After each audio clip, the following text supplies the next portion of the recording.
Honda freine un peu sur l'électrique. Décidément, l'électrique n'a pas la cote au Japon. Chacun leur tour, les constructeurs automobiles nippons annoncent lever le pied.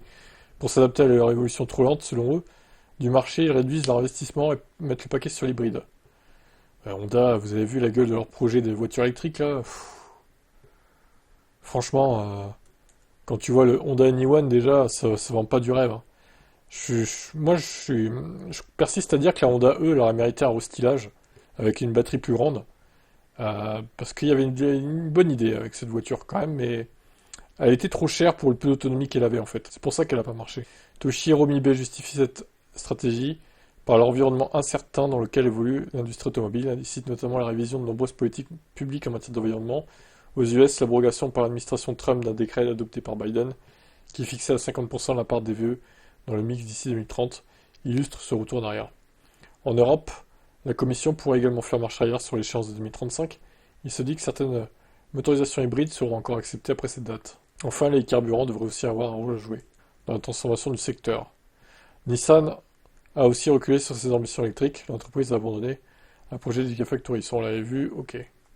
Donc ils veulent faire un pont avec l'hybride. Les modèles achevés prévus à partir de 2027 devront s'accompagner, d'avoir accompagné la transition tout en tenant compte des réalités du terrain, coût, acceptabilité sociale, réseau de recharge et maturité technologique. Pour Honda, c'est une manière d'avancer sans précipitation tout en continuant à verdir son catalogue. Honda tient à rappeler qu'il ne renonce pas à ses objectifs sur le long terme.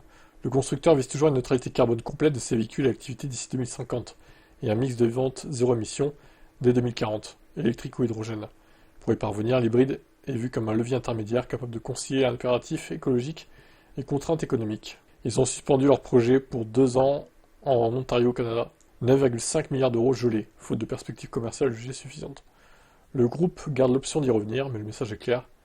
L'électrique ne progresse pas au rythme espéré. Voilà, parce que les prix, ils baissent pas forcément, même ils augmentent avec l'inflation. Les gens ont de moins en moins de sous pour acheter des voitures neuves déjà. Donc ça baisse, hein, c'est sûr, hein. Voilà, de toute façon les constructeurs japonais, hormis Toyota qui est quand même un monstre en termes de production de véhicules, même si je suis pas fan de cette marque pour autant, mais faut reconnaître qu'ils enchaînent quoi, ils vendent, ils vendent, ils vendent.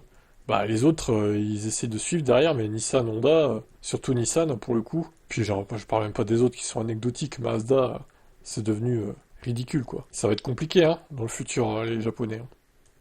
Ah là là, bon bah voilà pour cette décision de Honda.